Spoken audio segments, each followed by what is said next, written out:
কচু শাক ইলিশ মাছের মাথা দিয়ে। এটা একটু টেস্ট করে বলি কেমন হয়েছে। ভালো হয়েছে, প্রশংসা করেছে কিন্তু তোমাকে। না তপসি মাছের ফ্রাই। আর এই যত ধরনের মাছ দেখছো সমস্তটাই কিন্তু মেডোঘাট থেকে এসেছে। তো মেডোঘাটের মাছ খেয়ে বলো কিরকম হয়েছে সমস্ত কিছু। দুজনেই স্টার্ট করো। বাবারও সেম ওখানে আছে জায়গা। প্রথম তপসি মাছের ফ্রাইটা একটু কি করে দেখো, মেডোঘাটের একদম ফ্রেশ মাছ।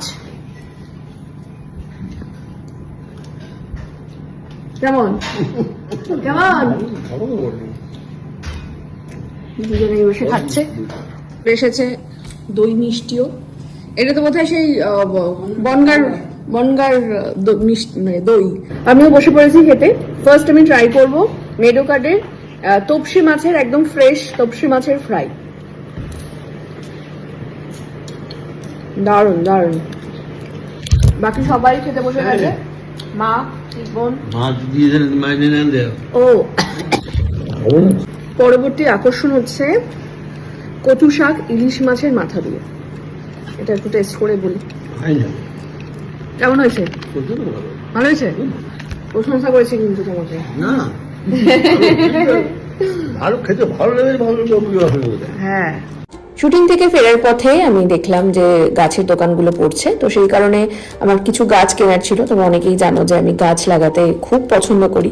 তো এখানে চলে এসেছি গাছ কিনতে। দেখো এই গাছগুলো, এই লিলি কিনলাম, আরো দেখো এই সমস্ত গাছগুলো কিনলাম। গন্ধরাজ থেকে শুরু করে তোমার বেল সমস্তটাই কিনলাম, এবং গাড়ির ডিকিতে সেগুলো আস্তে আস্তে তোলা হচ্ছে সুন্দর করে সাজিয়ে পরপর। জুঁই ফুল গাছ কিনলাম।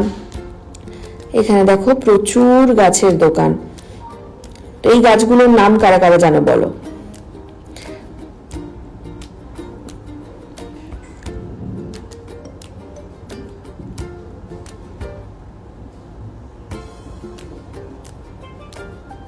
ছোটবেলা থেকেই আমার গাছ লাগাতে ভীষণ ভীষণ ভালো লাগে। আর এই দেখো এই পদ্ম গাছটা, লাল পদ্ম, এই গাছটাও কিন্তু কিনলাম। এই পদ্ম ফুলের গাছটা আমি ফার্স্ট টাইম কিনলাম, আগে কখনো আমি পদ্ম ফুল গাছ লাগাইনি। তো দেখো সুন্দর করে সব সাজানো হচ্ছে এখানে গাছের সারি। এবারে এর নিচে কিন্তু এই প্লেটগুলো আমি কিনলাম, কারণ জল দিলে পরে অনেকটা জায়গায় ছড়িয়ে পড়ে, সেই কারণে প্লেটগুলো নেওয়া হলো। তোমরা কারা কারা গাছ কিনলে এই সিজনে কমেন্ট করে জানিও। আপাতত সমস্তটা গুছিয়ে নিয়ে এবারে বাড়ি যাওয়ার পালা।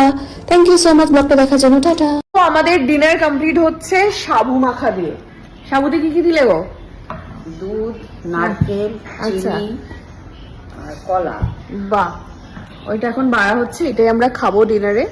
তোমাদের পুজো কি কমপ্লিট হয়ে গেছে না সারা রাত ধরে হবে? এটুকু বলো তো। দেখো আরেকজন, দেখো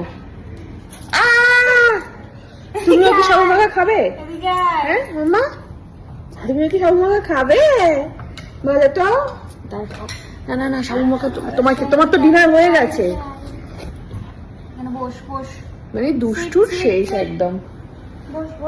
এবারে দাঁড়াও, সাবু মাখাটা খেয়ে আমি টেস্ট করে বলি কেমন হয়েছে। আমার খুব পছন্দের সাবু মাখা। তারপরে দুধ, নারকেল, কলা সব দিয়ে বানানো হয়েছে। তো